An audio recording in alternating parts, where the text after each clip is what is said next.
Guys, bagaimana kabar kalian? Rapatkan barisan, siapkan cemilan, cari posisi ternyaman. Karena kali ini kita akan mereview lagi sebuah film terbaru di tahun 2025 yang berjudul A Working Man. Dan yang pasti akan membuat adrenalin kalian naik turun bak roller coaster. Film ini diperankan oleh Jason Statham sebagai Levin Cat. Berawal dari seorang Levin Cat yang menjadikan mobil tuanya sebagai rumah untuk ia beristirahat. Ketika alarmnya berbunyi, ia bergegas bangun lalu membersihkan jigongnya dan kemudian berangkat ke tempat kerja. Ini yang dinamakan tempat kerjaku selangkah dari rumah. Ternyata Levin adalah seorang kepala konstruksi di Chicago yang membawahi banyak para pekerja. Namun ia menjadi kepala konstruksi yang disayangi para karyawannya. Bahkan ada saja yang memberinya makanan setiap hari padanya. Levin tidak pernah membeda-bedakan para karyawan dan mereka mendapatkan perlakuan yang baik dari Levin. Ibarat kata nih, bosku adalah idolaku. Mereka semua bekerja dengan kompak demi segepok berlian, guys. Levin kemudian menuju ke ruangan bosnya, Garcia and Family Construction, yang mana ini adalah usaha keluarga Garcia. Joe sebagai CEO dengan istrinya bagian pengelola SDM serta keuangan. Sementara anaknya Jenny juga bekerja paruh waktu untuk administrasi perusahaan. Levin yang berada di ruangan bosnya melihat ada sebuah mobil hitam yang parkir di sana. Lalu kemudian keluarlah beberapa orang dari dalam mobil itu. Levin pun keluar untuk mengecek apa yang sedang terjadi. Lalu tiba di sana, Levin melihat salah seorang pekerjanya sedang dihajar oleh mereka yang ternyata adalah para debt collector.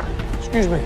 He needs to get back to work. Levin mengatakan ia harus bekerja dan jangan mengganggunya. Namun debt collector ini ngeyel, guys. Soalnya mereka belum puas menghajar mangsanya. Mereka mengatakan ini bukan urusanmu. Dengan kesabaran yang sudah setipis tisu, Levin menyirami mereka dengan paku lalu satu persatu mereka dihajar dengan sangat mudah. Siapakah sebenarnya Levin ini, guys? Dari cara ia bertarung, sepertinya ia bukan hanya sekedar seorang mandor kontraktor biasa, karena terbukti dengan mudah sekali ia menghajar para debt collector itu. Sementara anaknya si bos melihat aksi tadi lalu menghampiri Levin dengan membawa sekotak bekal yang berisi makanan. Ia mengatakan, apakah yang kau lakukan tadi bagian dari gerakan militer? Namun dijawab Levin, anggap saja kau tidak melihat apa-apa. Is that some military shit? You didn't see anything.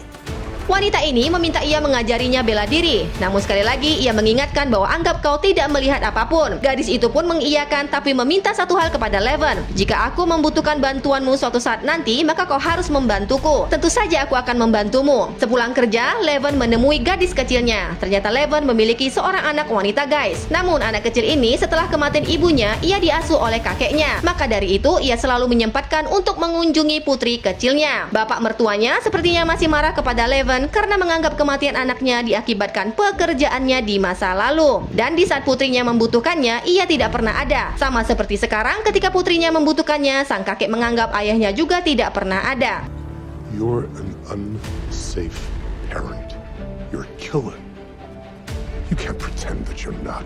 Kakeknya beranggapan bahwa ia adalah orang tua yang tidak bisa memberikan keamanan untuk putrinya sendiri. Dilihat dari masa lalunya ini, maka ia berusaha keras untuk membangun hidup yang normal dan stabil agar ia tetap diizinkan oleh mertuanya untuk menemui putri tercintanya. Bikin penasaran, guys, siapa nih Levin sebenarnya? Setelah Levin menghabiskan sedikit waktu bersama anaknya untuk makan bersama di luar, ia memberikan hadiah kecil berupa foto ibunya. Putri kecilnya ini senang menerima hadiah itu karena ternyata foto-foto ibunya di rumah kakeknya sudah diturunkan semua. Dan kadang aku lupa bagaimana wajah ibu.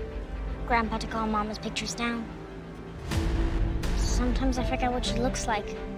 Setelah selesai makan bersama, Levin lanjut menemui pengacaranya untuk mengurus hak asuh anaknya yang bernama Caroline. Karena sementara ini hak asuh jatuh ke tangan kakeknya akibat pekerjaan Levin yang berisiko dan kehidupannya yang tidak stabil. Dari pihak mertuanya, mereka mengklaim Levin menderita PTSD serta trauma otak akibat pekerjaannya di masa lalu, sehingga beresiko ia akan melakukan kekerasan terhadap anaknya. Mereka juga meminta kunjungan ke anaknya diawasi. Itu pun sekarang hanya 1 jam dalam 2 minggu. Buset deh, guys. Levin menawarkan sejumlah uang pada pengacaranya. Apakah itu uang dari hasil tidurmu di truk? Maka pengadilan tidak akan senang mendengar hal ini. Pengacara lalu mengatakan, mengapa mertuamu begitu membencimu? Itu karena ia menganggap akulah yang membunuh anaknya. Padahal itu bunuh diri. Pada waktu itu aku sedang di luar negeri. Lalu istriku depresi dan akhirnya mengakhiri hidupnya. Why is Dr. Roth hate you so much? He thinks I killed his daughter. It was suicide. I was overseas on a deployment. She battled depression her whole life. Malam itu, Jenny anaknya si bos sedang mengadakan pesta bersama teman-temannya di bar. Mereka berkunjung dari satu bar ke bar lainnya, dan ia menjadi perhatian mafia sindikat perdagangan manusia di bar tersebut. Dan kini menjadi target mereka di saat keberadaannya di bar yang pertama tadi.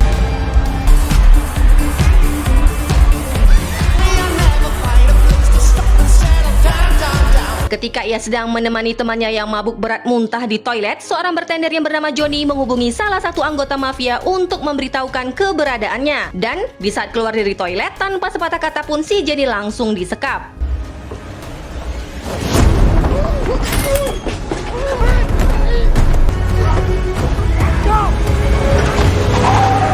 Pagi harinya, Levon melihat ada polisi yang keluar dari ruangan bosnya. Dengan rasa penasaran, ia menghampiri dan menanyakan apa yang sebenarnya terjadi. Mereka mengatakan bahwa Jenny hilang karena dari kemarin tidak kunjung pulang. Akhirnya, mereka memutuskan untuk menelepon polisi. Tapi sepertinya si bos dan sang istri tahu bahwa mereka tidak bisa berharap banyak dari polisi tersebut. Dan akhirnya meminta bantuan kepada Levon untuk menemukan putrinya. Levon mengatakan bahwa ia bukanlah Levon yang dulu. Karena ternyata guys, Levon adalah mantan prajurit terbaik. Pantesan atuh kemarin kok gampang banget ngabisi debt collector. Mereka dibikin kayak ayam ditepungin yang siap digoreng guys. Bosnya kemudian menawarkan sejumlah uang kepadanya, namun ia menolaknya karena ia sebenarnya sudah berhenti dari pekerjaan itu dan ingin merubah diri lebih baik demi sang putri. Can you help us? Here, it's 50. Take it. We have another 20 for expenses. Come on, just take it, man. I'm sorry. It's not who I am anymore. Hari itu juga, Levon menyempatkan diri berkunjung ke rumah temannya yang letaknya jauh di dalam hutan. Johnny, it's me. Don't kill me. Dan ternyata temannya ini buta guys. Ia dan temannya adalah satu angkatan di dunia permiliteran dulu. Levon menyesal tidak bisa menyelamatkan mata sahabatnya di waktu itu. Ia juga menceritakan kepada temannya dia diminta bosnya untuk menyelamatkan anaknya yang hilang. Ia pun pernah berjanji kepada anak itu jika dia membutuhkan bantuannya maka ia akan membantunya. Snitches get stitches. Just get my back if I ever need it. Sure, Johnny. Gani temannya pun menasihatinya, jika kau akan membantunya maka kau harus melakukannya habis-habisan dan jangan setengah-setengah. Esok harinya, Levon menemui bosnya yang sedang menyendiri di kamar anaknya. Ia menghampirinya lalu mengatakan, sebenarnya aku sudah menganggapmu seperti keluargaku sendiri dan kau juga telah banyak membantuku. Maka dari itu aku berjanji akan membawa anakmu pulang. Look at me, brother. I'm gonna bring her home. I promise.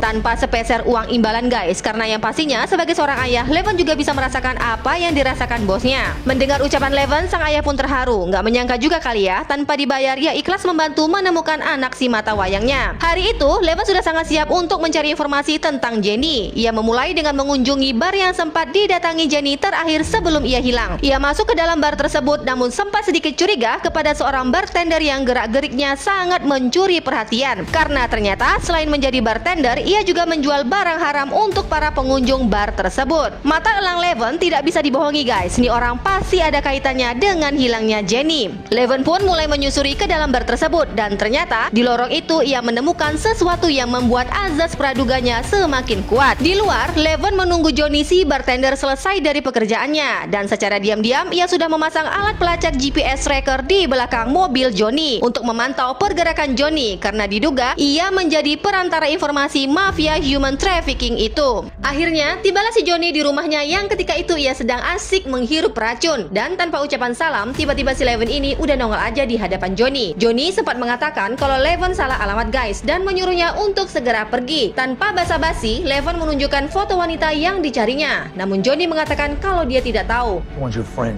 snatched out of the back of the bar. I told the cops. Ran out, drunk or something. Tahu kalau Johnny nggak bakalan terus terang, Levon pun menyiksanya di bak mandi dengan diguyur air, seperti orang yang lemas yang akan mati tenggelam. Johnny masih juga belum mau mengaku, siksaan pun masih terus berlangsung. Sampai ia mengatakan bahwa orang yang dicari Levon adalah orang yang memiliki level yang berbeda. Yo, these guys are next level. They wipe out entire fucking bloodlines. Dan akan menghabisi seluruh keturunan yang berurusan dengan mereka. Namun, tiba-tiba terdengar suara teman-teman Johnny datang. Ia pun berteriak membuat teman-temannya di luar menyadari bahwa Johnny sedang tidak baik-baik saja guys. Ketika Johnny membuka pintu kamar mandinya, tak sengaja teman-temannya menembak dan akhirnya Johnny pun tewas. Dan cukup dengan 2 tembakan saja, secepat kilat mereka temannya Johnny juga menyusul ke alam barzah.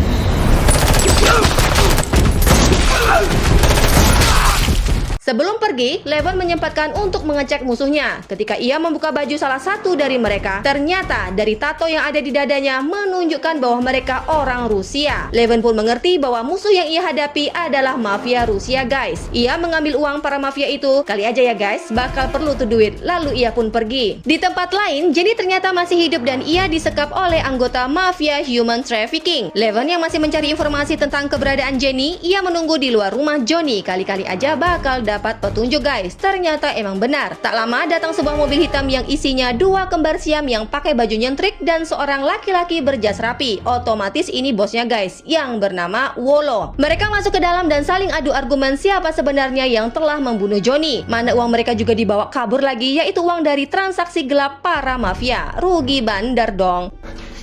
You notice anything different? Your head. Idiot. Where is my fucking money? Tak lama datang juga sebuah mobil pembersih yang memang didatangkan mereka untuk membersihkan dan menghilangkan jejak pembunuhan yang terjadi, seolah tidak terjadi apa-apa. Mereka, para mafia ini pun keluar dari rumah Johnny, lalu kemudian diikuti Levon. Ternyata mereka menuju ke sebuah rumah mewah yang terletak di pinggiran kota. Levon sudah siap siaga dengan alat tempurnya. Sementara di rumahnya, Wolo sedang berdebat dengan istrinya. Ia mengatakan bahwa si suami ini selalu tidak di rumah dan tidak ada waktu untuknya. Nih istri sebenarnya omongannya nggak tepat, guys. Mana dia lagi panik, pemasuk uangnya baru saja mati, ditambah lagi ia kehilangan uang yang banyak. Makanya dengan sangat sadar, Wolo menampar istrinya. Namanya juga cewek atuh. Selesai ditampar, ia langsung minggat, merajuk, guys. Levon terus memperhatikan kejadian itu lewat teropong taktisnya. Lalu dengan mudah ia masuk ke kediaman Wolo.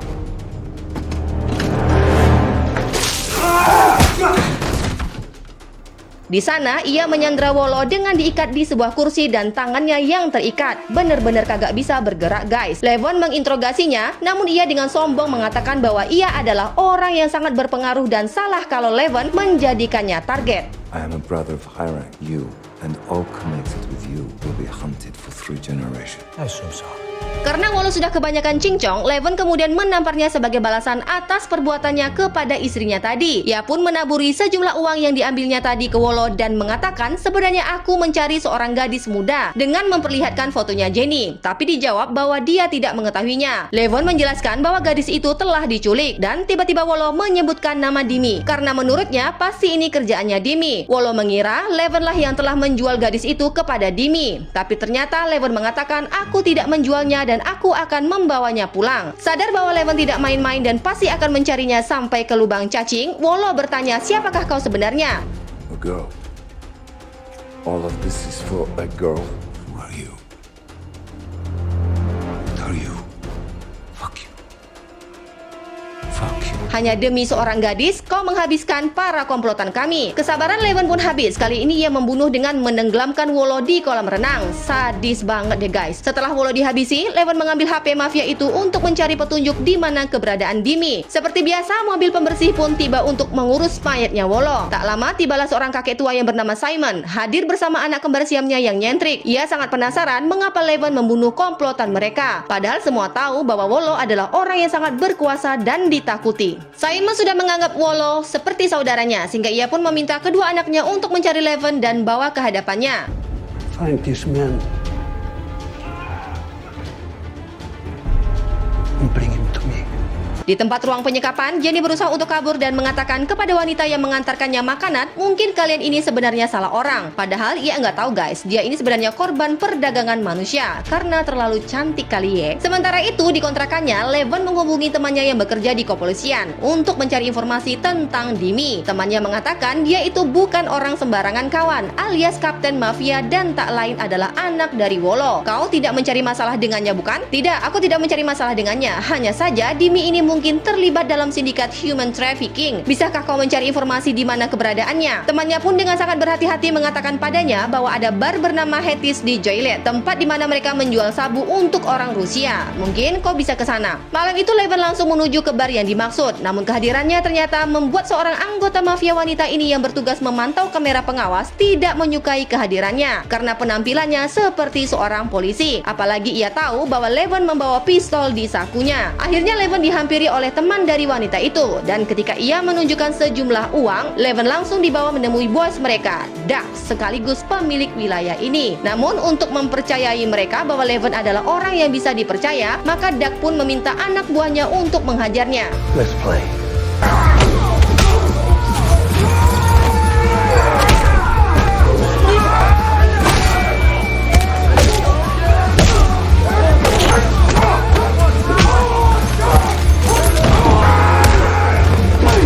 Melihat ternyata Leven bukan orang sembarangan mampu menghabisi anak buahnya, Duck pun akhirnya mau bekerja sama dengannya. Apalagi ketika mereka berjabat tangan, Duck mengatakan, dari kapalan yang ada di tanganmu, aku bisa merasakan kau bukan seorang polisi, tapi seorang pekerja keras. Aku hanya seorang konstruksi. Apakah kau pernah bekerja di militer? Soalnya cara bertarungmu menunjukkan itu. Leven mengatakan kehadirannya hanya untuk berbisnis dan mencari barang bagus untuk dipasok yang jumlahnya lumayan besar, sekitar 2 kilo dalam sebulan. Buset dah guys. Padahal ini adalah triknya Leven agar bisa bertemu dengan bos besar mereka. Mengapa kau harus bekerja sama dengan kami? Karena koneksiku di Chicago sudah hilang. Setelah harga disepakati, mereka pun berjanji akan ada pertemuan besok pagi di persimpangan jalan, tepatnya di sebuah kafe gitu guys. Pagi harinya, seperti waktu yang sudah dijanjikan, Leven pun menemui para anak buahnya Duck untuk mengambil barang tersebut. Leven memberikan segepok uang kepada mereka, lalu mereka memberikan sebuah handphone jadul ke Leven untuk mempermudah komunikasi di antara mereka. Setiba di mobil, Duck langsung menelpon dan mengatakan bahwa barang haram tersebut ada di bawah kursi mobilnya. Namun karena bukan barang itu yang menjadi tujuannya Leven, ia pun melemparkannya ke sungai guys. Malam itu, Jenny dibawa oleh Artemis dan sang pacar untuk menemui seorang pria tua yang sudah bau tanah guys. Dia adalah orang yang telah membeli Jenny untuk pemuas nafsunya. Jenny yang berada di dalam koper, mereka menganggap ia pingsan. Namun tak lama kakek itu keluar dengan wajah yang sangat menyeramkan, dengan luka sayatan yang benar-benar di luar nurul. Ia pun marah dan menyuruh sepasang kekasih itu untuk membawanya pergi. Di kontrakannya, Leven mendapat telepon dari Duck untuk bertemu dengan seseorang yang apabila ia benar-benar ingin berbisnis dengan mereka, ia diminta untuk menyiapkan sejumlah uang yang besar dan mengenakan jas. Soalnya biar terlihat necis guys, kan mau ketemu bos besar. Siang harinya, pergilah Leven ke pertemuan tersebut. Ia diperiksa dan diminta untuk menyerahkan ponselnya. Ternyata pria yang berambut gondrong itu adalah bos besar mereka yang bernama Dimi, yang akhir-akhir ini dicari-cari oleh Leven. Dan asal tahu saja, Leven jugalah yang telah membunuh ayahnya Dimi. Andai saja ia tahu guys, bukannya berbisnis yang ada di gorok tuh Mas Leven. Setelah mereka mengecek identitas Leven, akhirnya mafia itu pun percaya padanya dan bersedia untuk bekerja sama. Segepok uang mereka terima, akhirnya sekoper barang haram pun menjadi milik Leven. Lagi dan lagi, barang yang seharga miliaran rupiah itu pun dibuangnya ke kloset. Untung saja itu bukan uang Leven guys, alias uang dari mereka juga untuk membeli barang mereka lagi. Di kontrakannya, Leven iseng-iseng membuka handphone milik bartender yang kemarin dibunuhnya. Ternyata di sana ia menemukan wajah seseorang yang mencurigakan bernama Ivan. Langsung tanpa membuang waktu lama, Leven akhirnya menuju ke bar tersebut. Setibanya di sana, ternyata ia menyadari bahwa dia sedang diburu. Leven pun kemudian kabur menggunakan motor sewaan dari orang yang kagak mau menyewakannya guys. Ia pun dikejar-kejar oleh dua orang kembar siam itu. Mereka menembak Leven dari dalam mobilnya. Namun Leven yang baikan belut selalu saja bisa menghindari dari hujan tembakan tersebut. Sampai pada akhirnya ia terjatuh tepat di depan mobil polisi yang sedang berpatroli. Leven sangat bersyukur karena pasti ia akan aman. Namun ternyata polisi itu benar-benar kutu kupret. Soalnya mereka juga orang-orangnya mafia tersebut guys. Ia pun dibawa si kembar siam tersebut masuk ke dalam mobil mereka. Mereka juga sempat mengatakan kalau Wolo yang ia bunuh itu adalah paman mereka dan kali ini kau tidak bakalan lolos lagi. Ini si kembar kepedean banget ya guys. Mereka pikir sudah merasa hebat bisa menyandera Leven. Tenang guys, Leven yang sudah merasa risih di wol-wol, akhirnya ia menyerang kedua kembar ini. Baku hantam dan tembak-tembakan pun terjadi.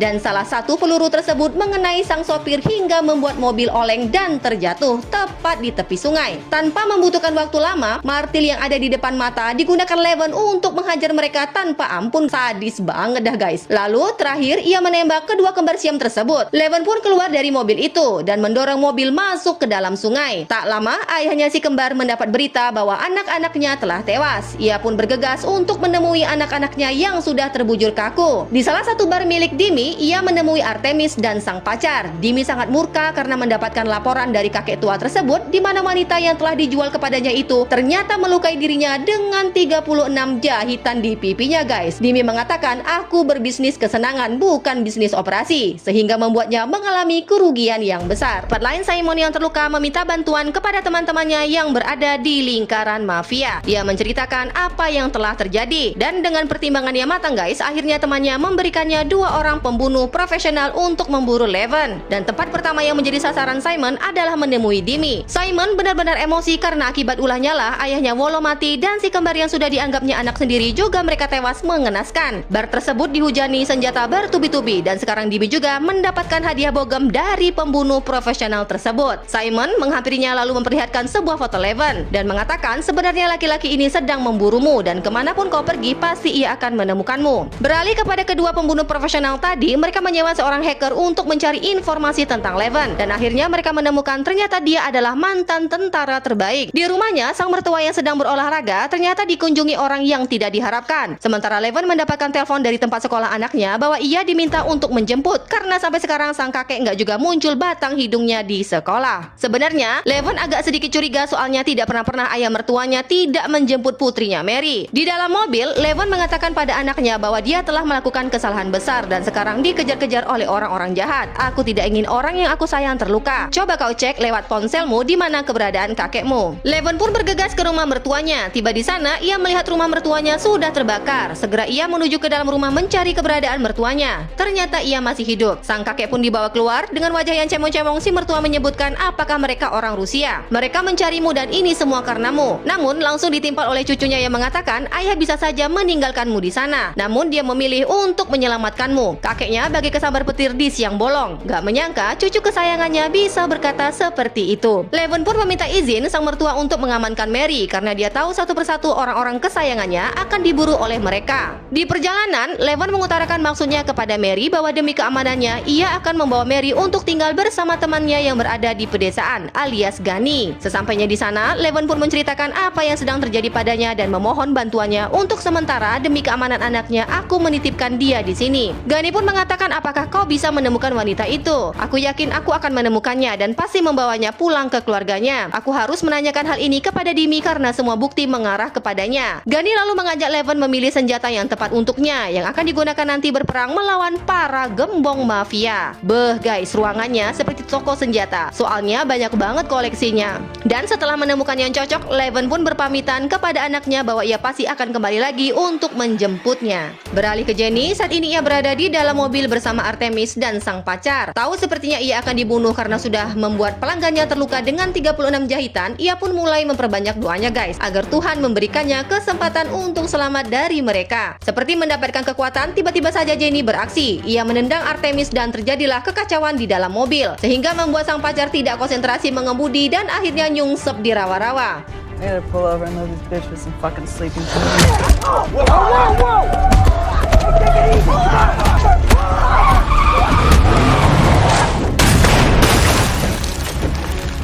Dengan kecerdasannya, kesempatan ini digunakan Jenny untuk kabur. Ia berlari bagai atlet untuk bisa lepas dari sepasang kekasih ini. Dan benar saja, mereka sepasang sejoli kutu kupret ini pun akhirnya kehilangan jejak Jenny. Mereka benar-benar marah dan kesal bagaimana Jenny bisa lepas dari mereka. Jenny pun mulai menarik napas lega karena ia bisa kabur. Namun sekarang ia bingung apa yang harus ia lakukan karena sekarang ia berada di hutan yang benar-benar tidak ada satupun manusia yang lewat. Syukurlah ternyata ia melihat ada sebuah mobil polisi yang sedang berpatroli. Ia bergegas menuju ke pinggir jalan. Mobil itu pun berhenti dan mereka mengatakan apa yang sebenarnya terjadi. Ia menjelaskan bahwa dia diculik. Polisi itu pun meyakinkannya bahwa sekarang ia aman dan akan mengantarkannya pulang. Jenny pun masuk ke dalam mobil. Namun apa yang terjadi guys? Ternyata polisi kutu kupret ini adalah orang yang sama yang menjebak Uncle Leven. Ia pun dibawa ke markas mereka. Dengan senyum yang menyeramkan, Artemis mengatakan ternyata kita bertemu lagi Jen. Ia pun dibawa paksa untuk dieksekusi. Namun tiba-tiba kakek tua buruk rupa itu menelpon mereka dan mengatakan jangan bunuh dia karena aku akan kencan kedua bersamanya malam ini di rumah pertanian. Baiklah, kami akan membersihkannya terlebih dahulu, soalnya sudah bau comberan guys. Namun si kakek menolaknya, ia menginginkan Jenny yang kotor seperti itu. Kadang-kadang agak lain gak sih nih kakek? Di tempat lain, Dimi yang berada di klub malamnya yang sedang bersenang-senang bersama barang haram dan seorang wanita tidak menyadari bahwa Leven telah menyusup ke sana. Padahal tempat itu dijaga ketat oleh orang-orang Dimi. Satu persatu Leven menghabisi para penjaga itu tanpa mengeluarkan suara. Bener-bener keren abis guys.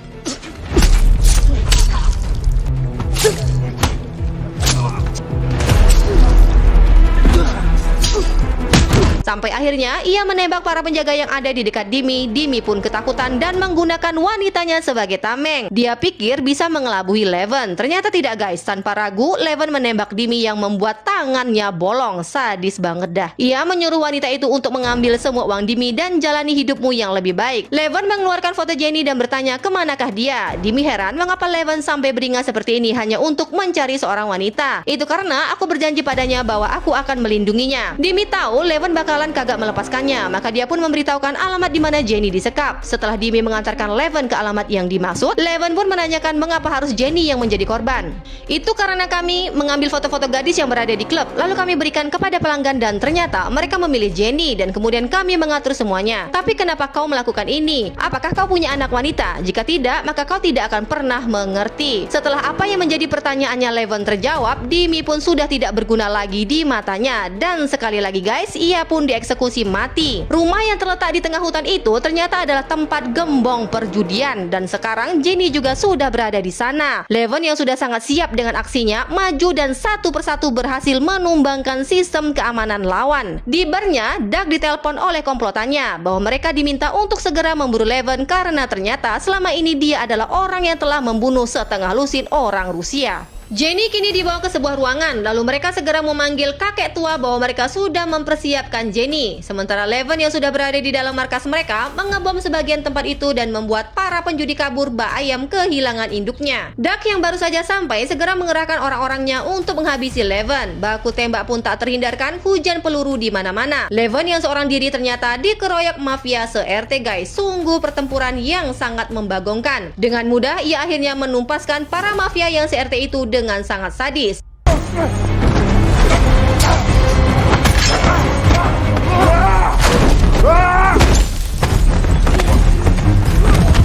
What the fuck is your real name?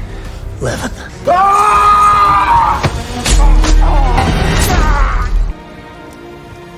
Kini, Leven menemukan tempat persembunyian Jenny dan mereka sudah benar-benar ketakutan di dalam sana menunggu gilirannya. Setelah masuk, orang pertama yang dibunuhnya adalah si kakek tua yang nggak tahu diri itu. Bukannya bertobat, masih aja cari daun muda. Kini, giliran kekasih Artemis yang mendapat jatah bogem dari Leven. Sepertinya ini lawan yang setimpal guys, karena untuk Artemis, Jenny yang mengambil bagian. Walau tangannya terikat, dia mampu menghajar Artemis sampai kewalahan. Di sisi lain, pacarnya juga dihajar habis-habisan oleh Leven sampai pada akhirnya tewas mengenaskan. Kini Artemis pun ternyata menyusul sang pacar. Setelah semuanya beres, ternyata Simon pun tiba dengan didampingi dua orang pembunuh profesional itu dan tak lama polisi kutu kupret itu juga datang. Belum sempat mereka keluar dari mobilnya, mereka dibombardir oleh pengawalnya Simon hingga tewas. Lalu mereka pun menyadari keberadaan Leven dan Jenny yang ingin keluar dari tempat itu. Saling tembak-menembak pun terjadi. Salah satu dari mereka tewas dan kini yang tinggal hanya seorang. Pada saat ia sibuk mengurus senjata yang macet untuk mengisi amunisi, ia mendapatkan hadiah sebuah granat yang dilempar Leven tepat di hadapannya. Seketika dia pun pasrah dan akhirnya terpental akibat ledakan itu, alias metong guys. Walau sangat melelahkan, pada akhirnya mereka selamat dari pertempuran melawan para mafia ini. Kini Leven dan Jenny kembali untuk menemui keluarga mereka. Simon yang masih berada di luar hanya memperhatikan mereka saja. Ia pun segera menghubungi temannya, memberitahukan bahwa Leven dan Jenny lolos. Temannya mengatakan ini bukan urusan bisnis dan dia sudah mendapatkan apa yang dicarinya, maka biarkan dia pergi. Namun Simon tak terima atas ucapan sahabatnya karena telah membunuh si kembar yang sudah dianggapnya anak.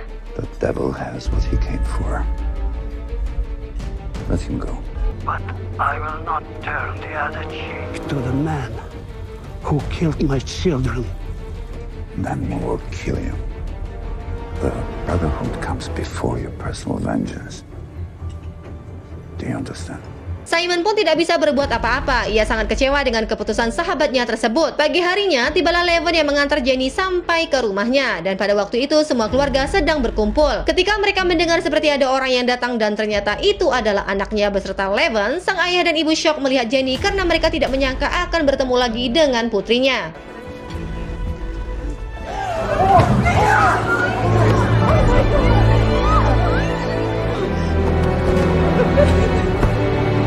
Tak lupa Joe beserta istrinya mengucapkan terima kasih yang tak terhingga untuk Leven karena telah menyelamatkan putri kesayangannya. Setelah semuanya beres, Leven pun pergi menuju ke rumah sahabatnya untuk menemui sang putri tercinta yang sudah sangat merindukannya dan mengharapkannya segera kembali. Betapa senang Mary melihat ayahnya yang masih baik-baik saja. Temannya mengatakan, apakah kau menemukannya? Iya, aku telah menemukannya. Lalu kemudian anaknya pun menceritakan kepadanya apa saja pengalaman selama dia tinggal di rumah Gunny. Tak lupa temannya juga mengucapkan selamat kembali kepada sahabatnya. Dari kisah ini dapat kita simpulkan bahwa kerja keras, ketekunan, dan keberanian dalam menghadapi tantangan hidup bisa membawa seseorang melewatinya. Perlu diingat, hidup tidak selalu mudah seperti yang kita inginkan, namun penuh tekanan, pengkhianatan, dan berbagai ujian. Namun, hanya orang yang sabar dan konsistenlah yang akan menemukan jalan keluar. Kisah ini juga menekankan kepada kita bahwa pentingnya keluarga, persahabatan, dan keberanian demi memperjuangkan keadilan. Jangan lupa like dan subscribe, dan sampai jumpa di review film selanjutnya.